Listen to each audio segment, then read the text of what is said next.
Let's now go to Monroe, Louisiana, where Seth joins us. Seth, you're on the Ken Coleman Show.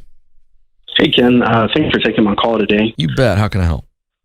So I'm starting to question my career path after the recent unexpected loss of my father. Oh, Seth, I'm so sorry. Oh, thanks. So right now I am working as a store manager for a cell phone company. And it takes a lot away from my family. I work a lot of hours, and the work-life balance isn't great. Mm-hmm. I am in baby step 2.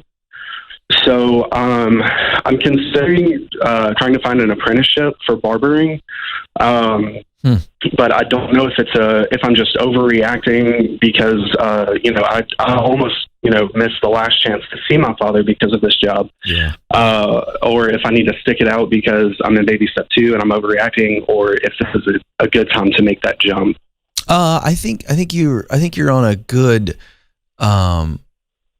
path mentally. But I don't think it's going to be one of those, well, I just stop working at the cell phone store until we've got something to step into. But the minute you've got something else to step into that may not even be the dream, the barbering. Okay, we're going to walk through this in a second, but I just want to give you the quick answer so that you have an overview of what we're going to break down here. Okay. I don't want you to, because you're hurting right now and losing your father and the very idea that you almost missed him, that's big stuff.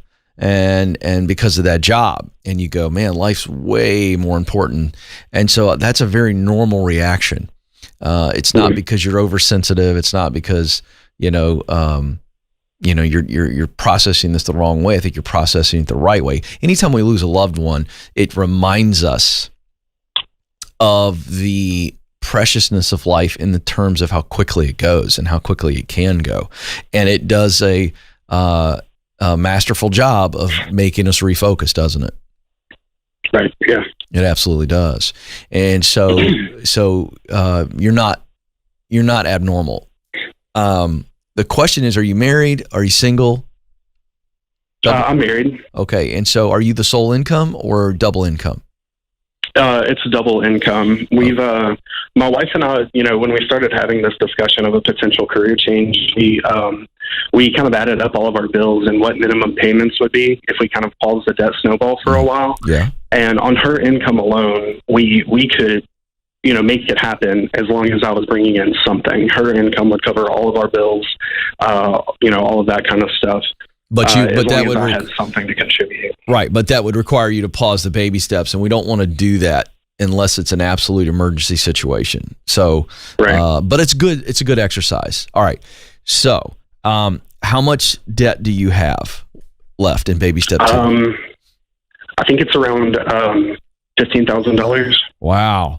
And what's the payoff date if nothing changes? If you don't leave and you keep your income, what's the anticipated payoff date? It would be around this time next year. Wow. Boy, that feels good, huh? Yeah, it feels really great. And you're close. You're really close. Okay, yeah. So, all right, I'm going to walk through this quickly because I think this is a straightforward strategy. How much do you make managing that store? Between $50,000 and $60,000 a year. It's there is a commission element. So okay, got it. All right. And is the dream for you to eventually be a barber and maybe own your own shop? Tell me why you're thinking about apprenticing for a barber. So, to be honest with you, I know you've heard this a lot because I listen to your show, but I don't really. I'm kind of working on like what the dream job would be. Okay. But I look at, what I'm good at, I'm good at this job. Like, I don't mean to toot my own horn or whatever, but no, I want you to toot your own horn. I know I'm good at this job. Yeah. But I think what makes me good is my ability to like build relationships, like make people feel good. Yeah. And that kind of like coaching element of being a manager. Yeah. And so, I'm looking for ways that I can apply that, but not necessarily be in the retail space because I feel like that's, what I hate about this job. Yeah, it's the hours. It's the hours. Yeah. Let me just put it this way. If I plucked you out of your job today and I put you in a management role in a 9-to-5 scenario, what do you think your happiness level would be with the work itself? I think it kind of depends on the management position. If the pressure of like sales goals and stuff is really tough for me. All right, but tell me, give me a management environment where you would be excited. Something like if I could do like project management, for like an IT company.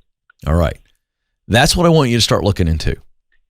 Because you listen to my show enough to know I don't need to walk you through what I do, but you know what you're good at. You just told us. You're really good at connecting with people. You're good. That means you're good at listening. That means you're good at communicating. Stop me if I start to say something wrong. Okay. And you're good at problem solving. A lot of times people problem solving, correct? Right. Yeah. Are you also a detailed problem solver as well? You get into details, see details well, very organized? I think so. Do you enjoy execution? You get a lot of joy out of seeing a list get finished? Yeah, absolutely. Yeah, but you really enjoy leading people too. You're not an introvert. Right. Yeah. I would look for, you've got a lot of great management experience in a retail environment that I think is very transferable to other industries. And so I think you're looking for other management positions starting today. Okay. But don't walk away. I don't think it makes sense right now for you to walk away, because I believe in the next 2 to 3 months, you're probably already got a new position in leadership or management somewhere else. And even if it's not the dream job, okay, that's all right, because you're healing from your father and the loss of your father. And so I'm okay with you spending some more time in stage 1, which is get clear. But we know at least that you would enjoy a management role. And so I'd look for that. And even if it's a lateral move, making 50 to 60, you guys are going to be able to pay off your debt in a year. And that's a game changer.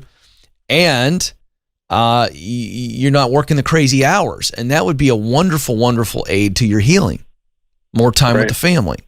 So that's the approach. Don't leave yet until you replace it. But the minute you replace it, and I'd get after it, man, like this is your number one goal in life, is to replace this current management position.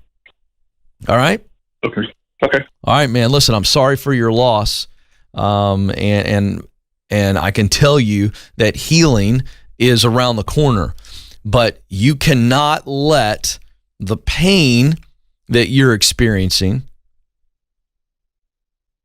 make you consider decisions that aren't wise for you. None of us, when we are hurting or in pain, are in a place where we can make really great decisions. And so in a situation like this, we want to pause. We want to focus on healing. And as we begin to heal, then we can get great perspective.